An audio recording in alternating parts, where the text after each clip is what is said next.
All right, my friends.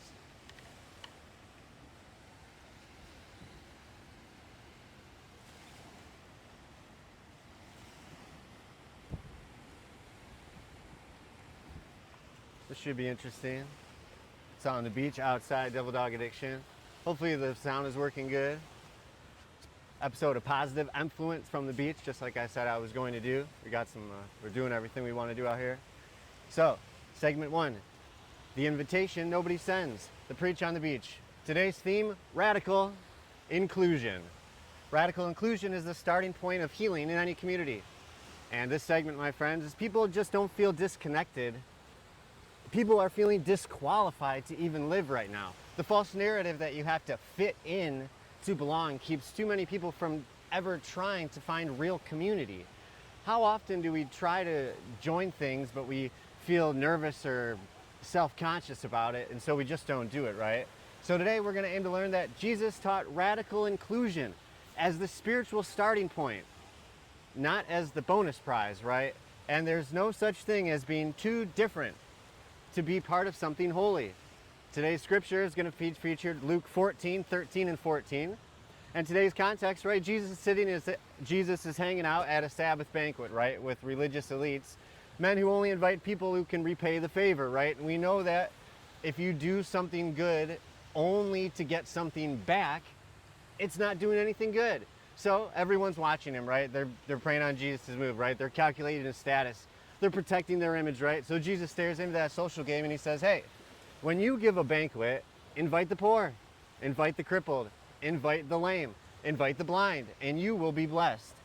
Although they cannot repay you, you will be repaid at the resurrection of righteous. All right, so look, this isn't a metaphor, right? Jesus isn't saying that this is a command. He didn't say, let them visit once. He said, invite them to your feast. Invite people into your life that you know don't have as much as you, right? That's not symbolic generosity. So many times we have people that have tons to give and they give like one big thing. You can stop taking photos when I'm doing it because I have tons going on right here. So anyway, he said that's not symbolic generosity. That's radical inclusion in action, my friends. And I'll tell you this. We're going to start with a deep breath, right? We're out here on the beach. We're talking about something way deeper than suntans and ocean waves, right, folks? We're talking about community. That's why we're outside, out here in our community, showing people that, hey, you can go out in the community and talk about things. You can get out in the community and speak your truth and be who you are and not force your views and your livelihoods. And you don't have to force what you are onto other people. And the truth is this, some of you have not felt safe in a room full of people in years. How many of us see people everywhere, but you feel so alone and you feel like, hey, I don't know what's going on. Maybe you've been the weird one, right? The one that's always single, the one who's been singled out. Maybe you're the one that always asks the hard questions. Maybe you're the one that left the church and then came back. Maybe you're the one that never fit in anywhere to begin with. Maybe you've always heard some version of, well, you know, you're a little too much this, or you're a little too much that. Or maybe you're not enough of this, or you're not enough of that. More times than you can count. And let me tell you this clearly, my friends. You belong here, on this earth. Everybody that's here belongs here. And if you are part of a group that is about not including other people because of some outlandish reason, or some reason that you think is like specifically good, I hope that you can listen up to some things that, or maybe something like this will get through to you. And let me say something clearly to everybody else. You definitely belong. And you don't belong when you fix yourself. You don't belong when you clean up right. You don't belong when you get a haircut. You don't belong when you wear the right clothes, right? You belong right now. And let me give you Jesus' words again, right? Because they hit different when you have been excluded, right? So invite the poor, the crippled, the lame, and the blind, right? They can't repay you, but you'll be blessed. He's not saying add some charity to your guest list. He's saying build the table around the people who have been left out. And that's what we need to be doing with our society. We need to be building our society around the people that are being left out of it. And that is not some sort of throw money at a problem solution, right? And that's not just a side note to the gospel itself. That's basically the entire gospel of Jesus Christ in a nutshell. The concept of this episode, though, is radical inclusion. The definition of that is welcoming people exactly as they are, with no expectations that they conform to someone else's version of normal. Nobody's fucking normal. Everybody is whatever the fuck they are.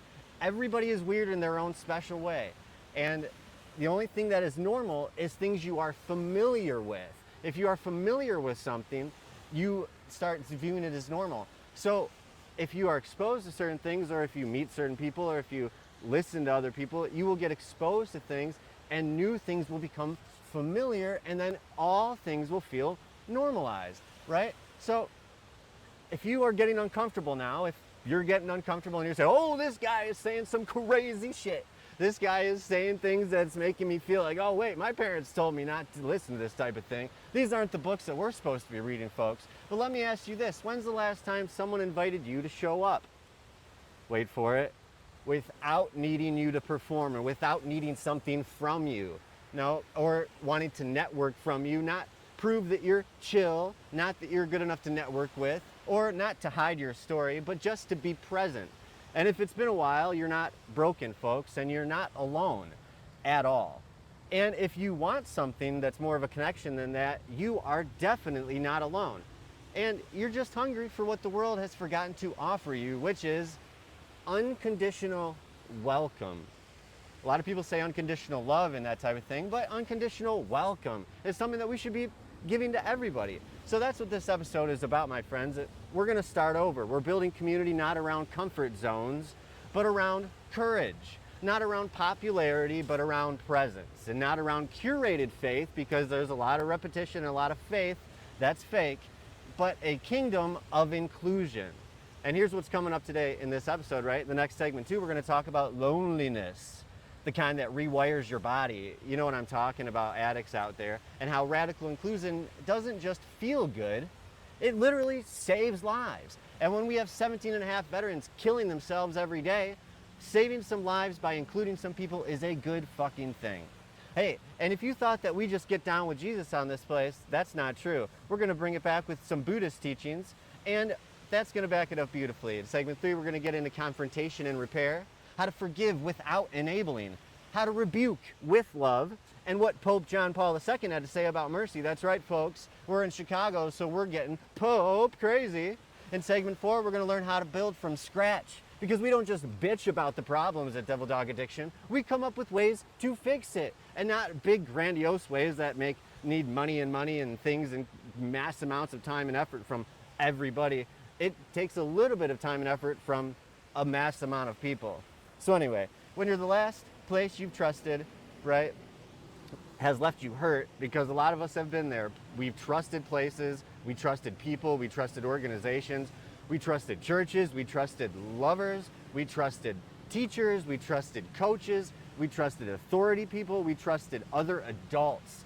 And a lot of times, they take advantage of you. But hey, that's where we're going to bring in the Bhagavad Gita and the Dhammapada. That's right, folks. 2 world traditions that align with Jesus more than you might think. That's crazy, folks. We got multiple world religions all coming around the same thing. It's not a conspiracy, folks. But anyway, we're going to close it up with a challenge, right? Because we challenge here at Devil Dog Addiction. We challenge you in a listener question or two. Because you know that when we talk about this kind of stuff, people have responses. And this isn't just a Bible study. No, this isn't some sort of Bible thumping Jesus freak type of meeting. This is a blueprint for healing. And if there's something we need in America and the world today, it's healing. And if you've ever thought, hey, maybe I'm just not the kind of person who gets community. Maybe I'm just a loner. Maybe I'm a lone wolf, right? I need you to hear this. You don't have to fit someone else's table, right, folks? You don't have to conform yourself to be someone else. Jesus is calling you to help build a new table for everybody. So, hey, we're already to segment 2. 1 down, 4 to go. And you know what we're talking about. We're going to talk about loneliness, the big L. And I'm not talking loser, folks. This isn't 2004. The lie of disconnection, right? And the Buddhist wisdom that might just save your life. So, Here we go. Loneliness by the numbers. Because you know, Devil Dog Addiction, we don't just rant and rave just because. We have some numbers to back up what we're talking about. The loneliness epidemic is real. And spiritual courage, not social perfection, is how we're going to heal on this. So, here we go. Loneliness is not just emotional. It's systemic, spiritual, and deadly. People are mistaking visibility for connection and avoiding vulnerability because they fear, wait for it, rejection. That's right, folks. When you put yourself out there and you think that someone's going to be nice to you, or you think that someone's going to give something to you, or you think someone is being there to try to help you, and then it turns out their motives are not what you thought they were, and your rug is pulled out, and you literally like, whoa, holy fuck. I totally thought one thing, and the reality is another, and now I'm all fucking twisted doodled, right? That's showing up though, and what we're gonna learn today is that showing up is messy, it's awkward, it's honest, and it's how we're gonna fight back against this culture of silence and isolation that we have been driven into. So, our featured verse for this segment, right, is the Dhammapada 223. Wait for it. Conquer anger with love, evil with good, meanness with generosity, and lies with truth. One more time. Conquer anger with love, evil with good, meanness with generosity, and lies with truth. This verse from one of the most foundational Buddhist texts teaches that retaliation only deepens pain. The antidote is not passivity though, right? It's powerful, intentional compassion in action.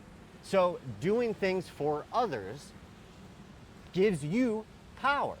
The key concept in this, my friends, is relational oxygen. Wait for it. Definition: the breath of emotional safety that only real presence can provide. You've heard of the mother's unconditional love, right, folks? You've heard of like where the idea of unconditional love, right?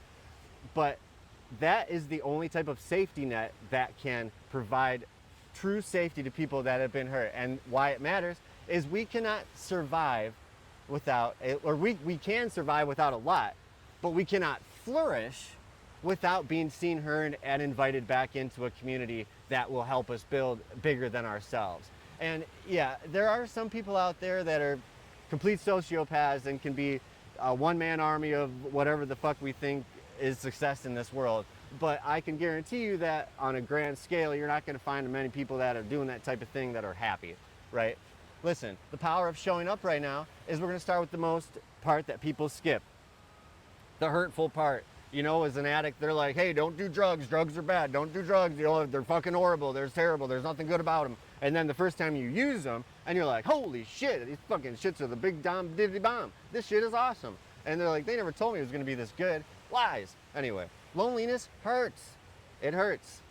When you're lonely, it sucks. If you don't have community, if you don't have people around you, if you don't have a support group that you can turn to, if you are missing for a day or two and there's nobody knocking on your door or fucking busting down your phone or wondering where the fuck is this person, that sucks, right? Like, it's not the type of poetic hurt that is like a romantic type of hurt, right? You're not going to be writing grand, awesome things. I mean, you'll probably write some good poetry with like full of doom and gloom, of course, but you're not going to be writing spectacular things that's going to like bring you into the new world, right? And you're not going to, and not in a social media soundbite kind of way type thing, right? But in a real physical, chemical kind of way. It's the heaviness in your chest, you know, when you're in group and everything's quiet and you're thinking, wait, should I talk right now? Should I not? Should I talk right now? What should I talk about? Oh, no one wants to hear what I have to say. Oh, I just say. And then before you know it, you've been sitting the whole meeting and you didn't even hear what anybody else said, and you spent the whole time in your own fucking head. But you know, we dress this type of loneliness up with jokes and emojis and you know, cute texts, and the way that we interact these days is not very good, right? But it's still what it's always been, right? Slow grief, slow death, with no funeral. So there's no way to get over it, right? Loneliness is just there, right? How about this? 2023, the U.S. Surgeon General declared loneliness a public health crisis. He didn't declare it a vibe, right? He didn't declare it a mental health issue. He declared it a fucking crisis. And right now we have a president who's writing crisis fucking orders left and right, and he can't do anything to actually help anyone, really, except for his cronies and himself. But anyway, they found that being deeply disconnected from others is as harmful to your body as smoking 15 cigarettes a day. So, what if you're lonely and you smoke cigarettes? Oh man, that's just fucking crazy. You're about to get lung cancer from this bitch. Anyway, it increases the risk of stroke. Loneliness increases the risk of heart disease. Loneliness increases the risk of premature death. Not because people are weak, not because, oh, if you can't fucking tough it out. No, but because the human body literally breaks down when it goes too long without meaningful connection. And it's not just your physical part that's going to break down. Your spiritual part of your body, your physical, your emotional, every part of your being is going to break down when you have zero or little meaningful connection in your life. And the stats that back this up, hold on there. If you're in your 20s or early 30s, check it out. Over 1/3 of Gen Z reports feeling lonely most or all of the time. Yikes. Wow. More than half of all Americans say they have fewer close friends than they did a decade ago. These types of stats are interesting because you think, how the fuck are we making friends these days? And that's what this main episode is about community, why we need it and how to make it. And we're thinking like, how do you make friends anymore? We used to make friends when you were in school or when you went to a fucking work, right? Work or school basically, right? But how about this? LGBTQ plus youth rejected by family are twice as likely to attempt suicide. So we already have suicide as a huge issue among young people, and people dealing with issues that have fucked up attacks on their community all the time are the statistics go up that they want to hurt themselves even more. And if there's someone out there that is so miserable in our world that their life, they're willing to want to kill themselves, that is not good. And we have so many things in our world that can help, and there's plenty of fucking money to go around. There's plenty of food, there's plenty of space, there's plenty of energy, there's plenty of water. So don't fucking give me that bullshit, right? We can take care of the people that need to be taken care of. And how about this? People with disabilities are twice as likely to say they have no one to call in a crisis. Adults in recovery often lose 80% or more of their pre-sobriety relationships. So we got adults that are in recovery and they're losing relationships even though they're sober now. Hey, if this doesn't wake us up, what will? Well, that brings us back to the Dhammapada, folks. One short line that holds a whole lot of power. Conquer anger with love, evil with good, meanness with generosity, and lies with truth. It doesn't tell us to be passive, and it doesn't tell us to say, hey, don't feel it. It says choose something better than what the world gave you. So you can choose what you have and choose to do better. Hey, someone shuts you out, stay open to it. Someone mocks your heart, protect it, but don't let it harden you. Don't let it turn your shame, well, probably not even real good shame, but don't let it turn your mistaken shame and harden it like Pharaoh did back in the day of the old classic slaves, right? And someone ghosts you, right? You don't disappear. You look for someone else who's also on the edge of giving up. Because with suicide at such a hard rate right now, you do not hurt people the way that we're hurting people. And look, that's what spiritual strength looks like, right? Not perfection, not popularity, just presence. Quiet, consistent, imperfect presence. Anybody that's telling you that you need to be perfect, anybody that's telling you that you need to do this, that, or the other over and over and over again, and you're not doing it right or something like that, you need to be voicing this up, and you need to be getting out of that relationship. Hey, you don't need a Bible degree to save a life this week, right? You don't need a 10-point small group plan. You don't need to sit down and make a fucking chart, right? You just need the willingness to say, I don't want to be alone tonight. Hey, you want to come sit outside for a while? Try to talk to people that are alone. Hey, how about, I've been thinking about you, right? You want to grab some food? We all have people in our phones that we haven't talked to in a while that we know are there, or maybe they're on our Facebook feeds or our Instagram feeds or our social media feeds, and we know that they're there, we see them passive, but we don't ever reach out to them. We don't ask, hey, what's going on with them, right? Hey, want to grab some food? Hey, those words make me feel small to you, but to somebody else, they might be that first breath of relational oxygen they've had in months. Hey, and if you've been feeling this yourself, here's something I want you to hear without flinching, right, folks? Without flinching and being able to talk things out and about. You're not broken. You're not too much. You're not behind. You are not a burden. You're a person that craves what every person was built for: belonging, someone knowing your name, someone asking, "Are you okay?" Someone still texting back when the good vibes wear off. Because you know that all relationships have fucking bad times, and all interactions can be good or bad. We've got to stop waiting for the right moment to build community. This is the moment. This is the generation that can choose to do it differently. We know what it was like before all this crazy technology, and we can see the damage that the lack of community and the lack of the way that we communicate with one another has done to our whole world as a collective whole. So, at the risk of being awkward, be able to take a risk by being the first one to care. Because in your communities, speaking out is not easy sometimes.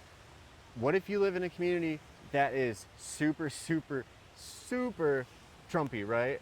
Or super, super, so full of hate toward a certain group, and you are that specific group?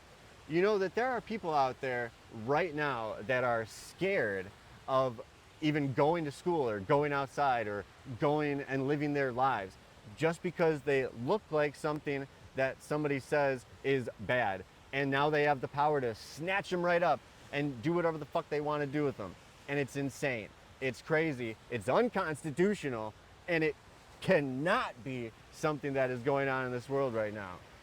Anyway, every time you send an invite, right, to somebody, even if it's not returned, it's a seed planted against this culture of disconnection. And some of those seeds, my friends, they're going to grow into someone else's second chance. And if there's one thing I love about Devil Dog Addiction, it's we love second chances. Well, we love third chances, fourth chances, fifth chances, a bunch of fucking chances. We like them. But anyway, loneliness is one of the quietest killers on earth, right? But connection, real compassionate, awkward connection, right? Because connection is awkward at first, can break its grip in a heartbeat. You don't need the right words, just the right intention. You don't have to fix everybody, right? You just have to see them. And maybe most of all, be willing to be seen too. Because we're moving on right now, folks. We're already in segment 3. We're over halfway done, right? And this is where we're going to talk about what happens when people hurt us, right? And how Jesus and Pope John Paul II both gave us a better way than silence or revenge. Hey, segment 3 is forgiven, but don't pretend it didn't happen. Community only works when we're brave enough to tell the truth and leave room for grace. We live in a world where right now we want to whitewash the past. We want to ignore the bad things that people have done in the past. We want to act like things have not happened to groups of people. And that is just, first off, it's sad. Second off, it's super rude. And third off, it's not even right. Because people that have been fucked over deserve to have their day in court, right? They deserve to tell the fucking story. They deserve to have their truth be told. They deserve to have people hear what the fuck happened to them, right? And many of us were taught to avoid conflict or fake forgiveness. How many times have holidays been so fucking weird because nobody really talks, or like every dynamic is so fucked up because like so-and-so is mad at so-and-so. Oh, but don't say this to this person. Oh, I'm gonna say this, but don't tell them that. It's fucking nuts what humans do and how we interact and fuck up our interactions by just lying and just being miscommunicative with one another. And it's because we were taught this, right? But hey, true community requires truth, and it requires truth telling and accountability. And accountability is one thing that we have a whole little of right now.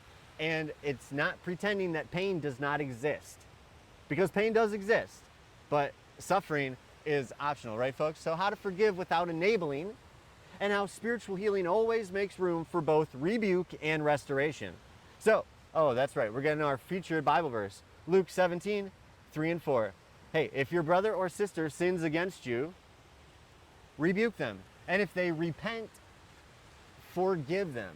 Even if they sin against you 7 times in one day, and 7 times come back to you saying, I repent, you must forgive them. So, I know all you addicts out there are like, fuck yeah, that's the shit, yo. Because I know when I was in my active addiction, every other second sentence was, I'm sorry for fucking that up, I'm sorry for fucking that up, I'm sorry for fucking that up. It was a constant barrage of just apologizing for fucking shit up, left and right. But look, this isn't just general advice, right? Jesus is talking to his disciples. This is context, right? And this is one thing that we do at Devil Dog Addiction a lot of places don't do. We put context into our message because it's easy to take a quote, it's easy to take a message, it's easy to take what somebody says and spin it around and take it out of context and make it fit whatever fucking narrative that you want to spin. So we're going to talk about Jesus is talking to his disciples about how they, as future leaders, should hold people accountable, right? And our leaders, if any, should be the ones held accountable, right? And should holding people accountable, not by cutting them off, right? But by calling them in. So let's go with this, a quote from Pope John Paul II, right? The person who forgives from the heart is the greatest witness to mercy. All right, so let's talk about one of the most misunderstood spiritual concepts out there, right? Forgiveness. Forgiveness is not forgetness, right? It's not the forgive and forget stuff that people say. It's not the Sunday school smile that says, I'm fine, when you're dying inside, right? It's not, real forgiveness in relationships a lot of times, right? Or the kind that starts with truth. Because real forgiveness cannot be built on lies. It cannot be built on fake bullshit. Because if we're going to build honest, lasting community, which is what we want to build with one another, we have to learn how to tell each other, hey, that hurt me, right? Say it with me. That hurt me, right? You can say that without burning the whole fucking thing down. You can say you hurt me without lashing out at people, without being passive aggressive, without being just a dick, right? And Jesus knew this, right? In Luke 17:3, he said something that should be written on every fucking church door, every community center, every text thread in the world. It says, if your brother or sister sins against you, rebuke them. And if they repent, forgive them, right? You see that? He didn't just say, forgive them first. What did he say? He said, rebuke them first. Rebuke them first, right? Forgiveness isn't a detour around the truth, right? It's what happens after the truth is spoken out loud. So I know we've been trained to avoid conflict, right? We've been trained to smile when bad things are happening. We've been trained to look the other way when betrayal happens, right? Or to stay quiet for the sake of peace. Stay together for the kids. One of the fuckiest, stupidest ideas in the history of humans is staying together for the kids. That's so fucking maniacal, it's idiotic at best. But anyway, a side note on that one. I've been trained to smile through that betrayal, right? Stay quiet for the sake of peace. But that, my friends, is just fear in a tuxedo, right? You talk about pigs in a blanket. No. I'm talking about a fear tuxedo, right? Real peace includes accountability. Real peace includes accountability. Real peace is not just yelling and screaming and saying the same thing over and over again and repeating a lie until a bunch of people believe it, right? You don't pay a bunch of money and then you're like, oh, I'm good now. I'm accountable by paying money. No, that's not accountability. You don't have to yell. You don't have to scream. You don't have to shame people. You don't have to tell them they're fucking idiots. You don't have to tell them to shut up. If someone is telling you to shut up, they are not on your side, right? Speak your fucking piece and learn from when people talk about it with you, right? And real peace includes that accountability, so you don't have to name what happened, right?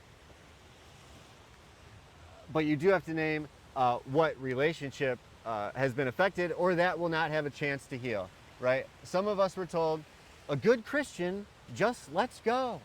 Be a good Christian and just let it go. Jesus never fucking said that, okay? He said, if they hurt you, name it. If they hurt you, say it. If they hurt you, call them the fuck out, right? And if they truly repent, if they truly are sorry, if they see the error of their ways, and they show it with action, and they come back to you 7 times in the same day, saying, I was wrong, you gotta forgive them again, and again, and again, and again.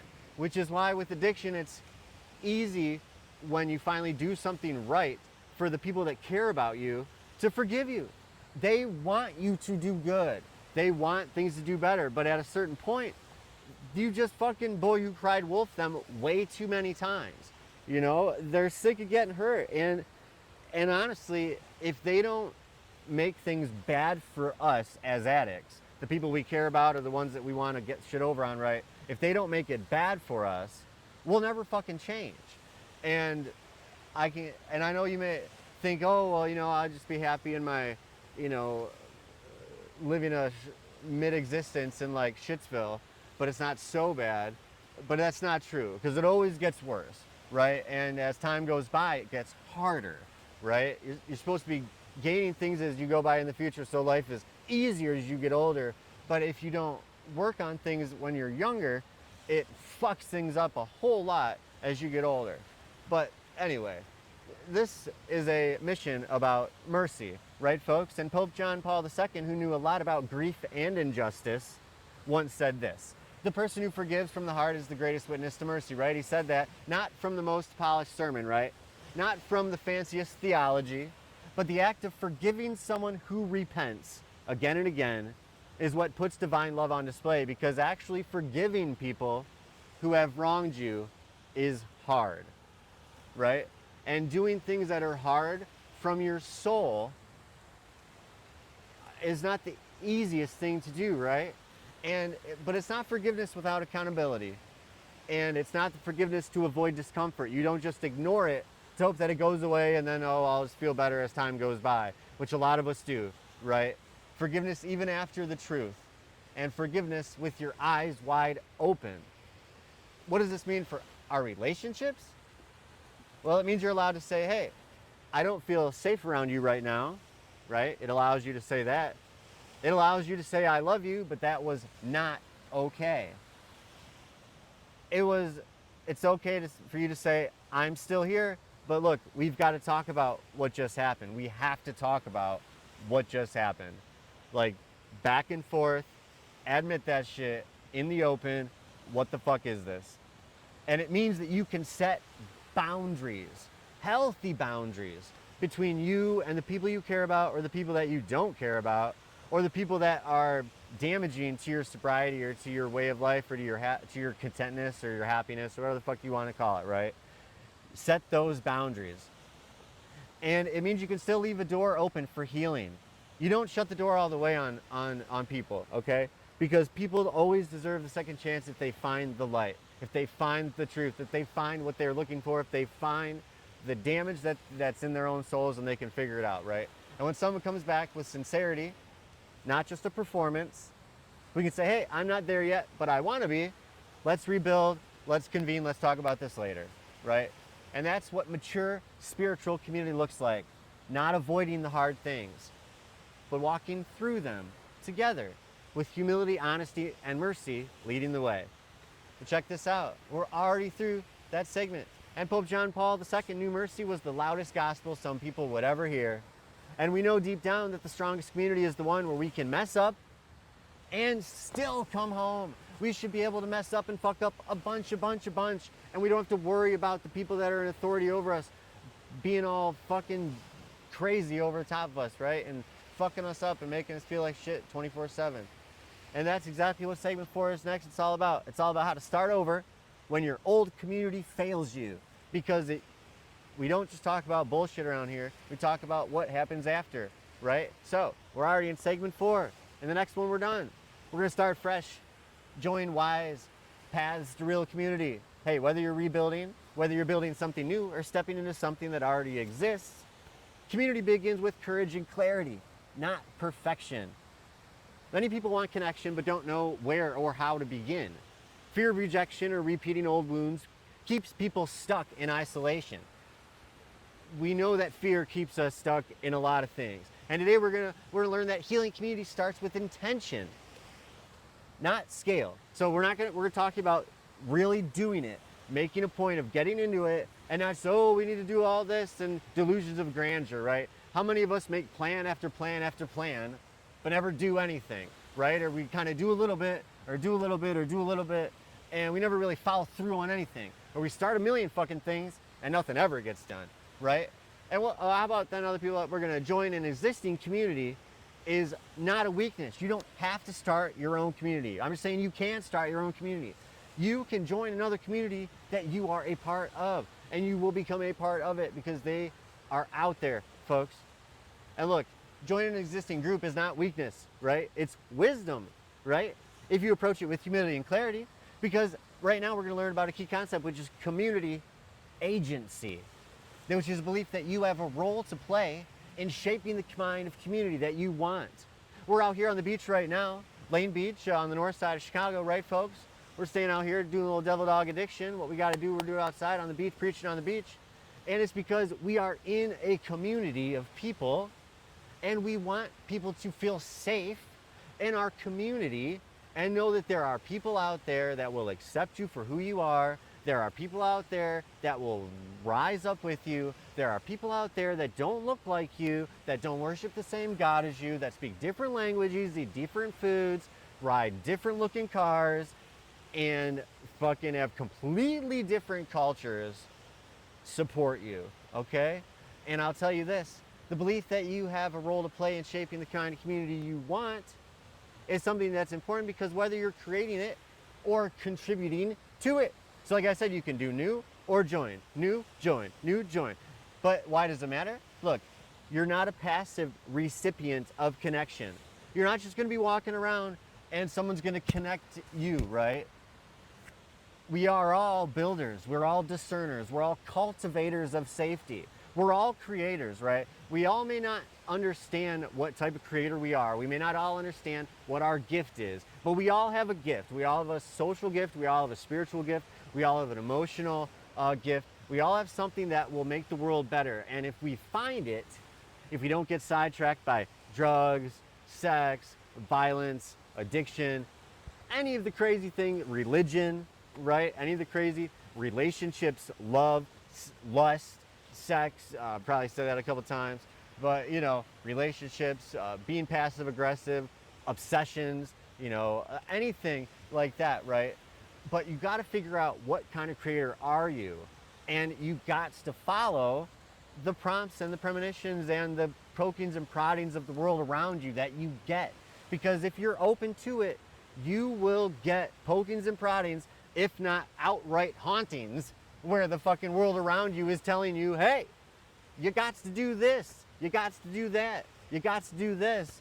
And a lot of times we're like, hey, fuck that, I'm gonna ignore it. And it's hitting you in the fucking face so hard, it's like, I don't know what more you could get hitting across the face with a big old baseball bat, right? A big old fucking French baguette, a big old piece of bread across the dome. But let's clear this lie up real quickly, right? Community doesn't happen to you. You happen to community, right, folks? It starts with us, not waiting on someone else to organize a potluck, right? Don't wait on someone else to organize. Don't wait on someone else to open the door. It starts with the courage to name what you need and take a step forward to achieving that. Find other people that have that need, make a new community, join a community that already have it, and become a part of it. And hey, some of you are wired to start something from scratch, and that is great. Others are more ready to join something healthy that's already happening. Both are valid. Both take guts. But let's talk about how to approach either path with clarity, right? Not desperation. Path one, start something new, right? This is for those of you who don't see what you need out there. You've looked, you've tried, nothing feels honest, inclusive, or safe enough. Maybe it doesn't quite feel safe enough. This is your green light, folks. This is your green light to be you. Not to be perfect, but to be willing, right? Start small. A porch night with 2 people, maybe a interesting record night or something that you are into, right? A recurring walk every Sunday morning where you see the same people. Start saying hi over and over and over again. Create that familiarity, create a connection, ask them their names, ask them what they do. Stop, have a conversation. You will create connection. A book circle that doesn't just discuss, a book circle that doesn't listen, that goes on trips, that does extra things with one another. No need for business cards, right? No need for branding, no need for mission statements, no need to lead a group, no need to create something gigantic and pour a bunch of money into it, right? You need to hold space for honest people to gather consistently. You need a space where you can talk with other people. And if you're starting fresh, ask yourself 3 questions. What kind of group do I need right now? What am I capable of offering without burning out? Because a lot of people will give too much if they don't limit themselves. Because I tell you what, folks, addicts have big hearts. Addicts are big-hearted people. And I'll tell you this, who else might be praying for the exact same space? I'll tell you this, if you feel it, somebody else does too. So remember that. Anytime that you're like, oh, should I say this, or should I feel this, or should I let this be known? Do it. Someone else does. Make it real, make it small, make it faithful. That's how beautiful community begins. And that's how it began on this planet, right, folks? Well, let's go with Path 2, right? Let's join something that's already working, right? Maybe something good already exists, a gathering, a class, a house church, a discussion group, right? You're not late to the party, right? You're a necessary guest. They need you to be part of their community. But joining, well, it takes some spiritual maturity, right, folks? Number one, don't try to impress people. Sometimes being silent and being quiet is the best thing to do. Showing up for real, just absorb the situation you're in. Take it in, measure it out, figure out what is this situation that I'm in before trying to draw so much attention upon ourselves. Like some of us do, it's funny, some of us try to draw the attention upon ourselves in order to almost like push it off of ourselves because you're focusing on the fake part of you that you want the world to see, right? So we have to observe how people treat each other. Observe interactions, especially newcomers, right, folks? If you are in a group already, be wary of how you interact with newcomers. Because if someone new is just trying to reach out to be part of a group, it takes guts to do that. Don't fucking shoot them in the foot or be a dick to them, right? Engage with them. And how about this? Ask this question. How did this group begin? If you go there, ask, hey, how'd you guys begin? What do you all value? Don't overcommit on day one, right? Feel it out. Stay long enough to matter, right? Not just sample though, right? Stay long enough to check it out. Hey, you're not asking them to fix you. You're not asking them to fucking get married, right? You're just offering to take a walk together, right? Maybe you're offering to have a conversation. There's a big difference. Hey, sometimes the healthiest move isn't to build something new, but to add your light to a fire that's already burning bright. There's no shame to joining. There is only wisdom in joining intentionally, right? And for those still healing from past communities that left scars, yes, because we've all been part of communities that leave those scars. Here's what I can tell you, you can start again. And this time you get to bring everything you've learned with you. That's right. Those of you in relationships that have failed, and you're like, man, I learned so much.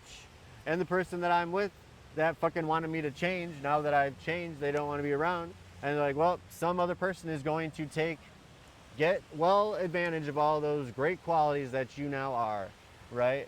You've seen what not to do, right? A lot of us have learned what not to do, right? You've felt what doesn't work. You've survived people who used religion or relationships to control instead of connect. All of that is your spiritual material now, right, folks? That is how you have been built. That's why I say, like, oh, hey, why? This would be such a great thing to have done, you know, why didn't I do this right out of high school? Oh, that's because it took 30 years of getting shit on in the world, beating the fucking crap out of you day after day after day to get this type of knowledge, this type of wisdom, this type of survival silliness, right?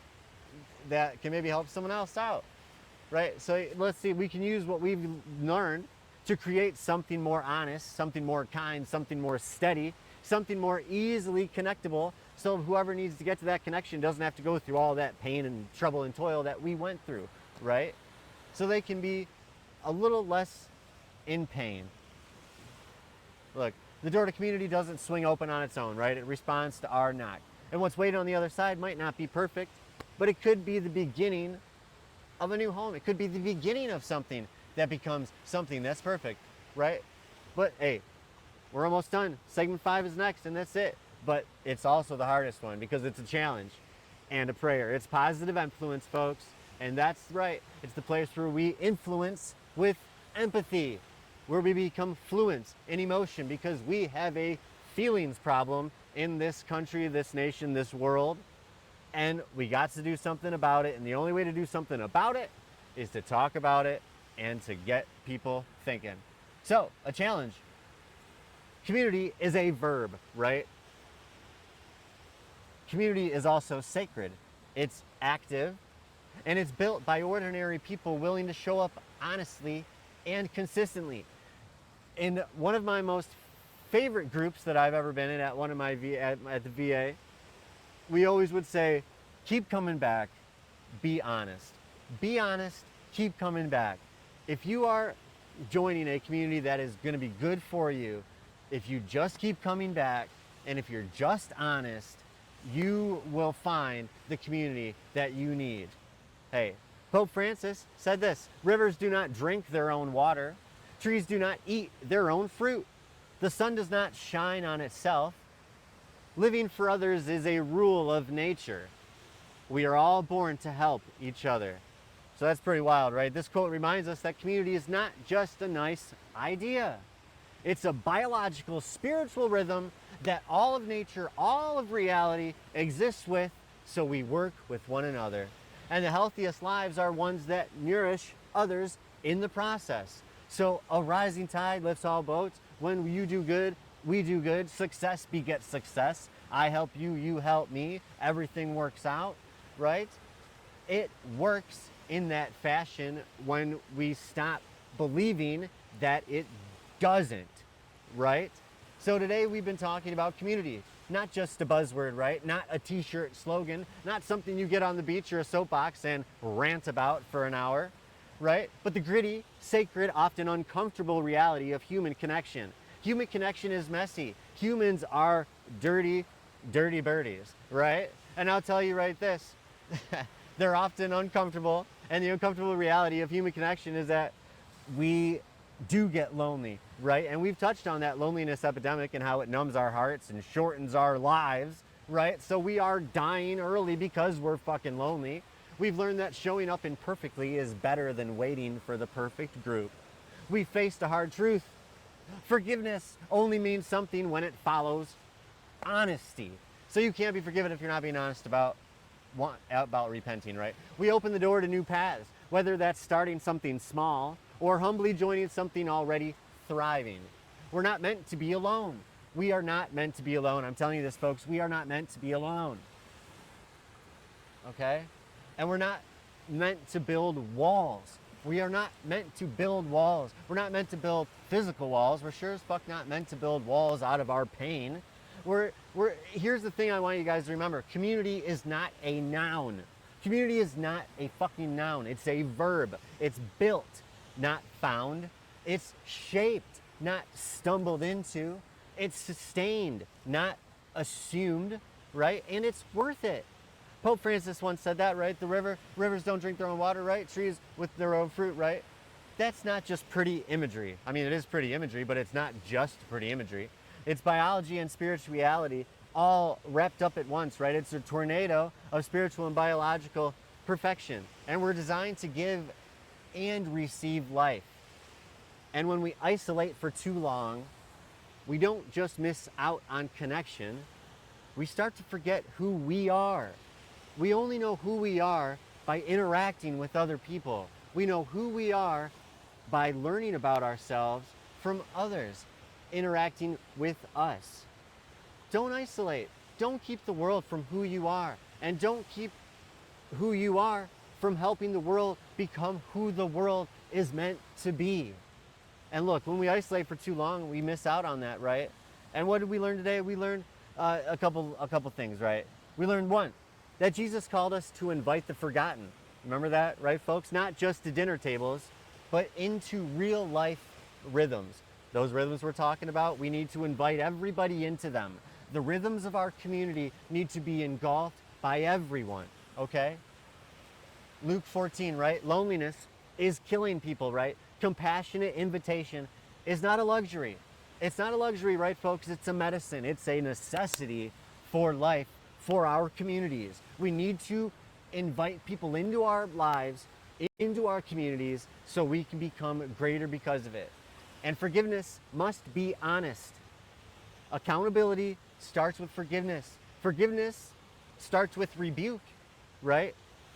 Jesus and Pope John Paul II both taught that mercy and truth walk hand in hand, right?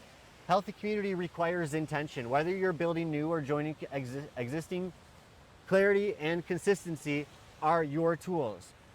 And look, other world faiths agree. Buddhism, Hinduism, and Catholicism, all teachings that all echo one truth.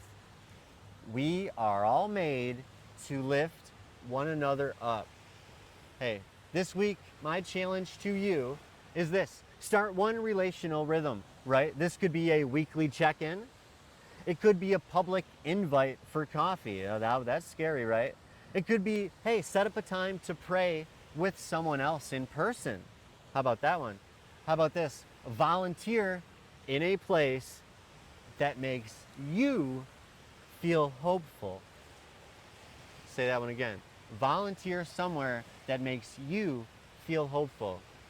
Hey, start it this week, repeat it next, and let rhythm carry you when motivation fades. Because the motivation to do things will fade. It comes in it's cyclic, it's rhythm, and it comes and goes. And it will be hard to do things some days. But that's when your community is there to pick up the slack. Hey, look, you're not building a church, right? You're not building a brand. You're just building connection. And connection is what keeps us alive, spiritually, emotionally, and sometimes literally. So, hey, look, we're going to close with a prayer, folks. A prayer for those ready to begin again. So let's pray right this, folks. We're out here on the beach. So God, universe, creator, Jesus, Buddhism, Hinduism, everything, all the above, right? We want to thank you for every time that we've invited someone nobody else wanted. You know, we thank you for calling us by name, especially when we didn't feel worth naming, because I felt not worth naming. Thanks for giving us the strength to speak the truth with gentleness. Give us the boldness to reach out, to show up, and to rebuild. Whether we're starting something new or walking into something good, let us be bringers of peace. Let us be protectors of dignity. Let us be students of grace and help us build what we never had so others never have to go without it. Amen, my friends. So look, community isn't always easy, but it is holy, right? It starts with one step, one conversation, one awkward hello. You don't need to be fixed, you just need to be present. There are people out there waiting for your courage to unlock something within them, my friend. So go now and start building what only you can build. Hey, this is Devil Dog Addiction. I'm Nick. This is Preaching on the Beach. Peace.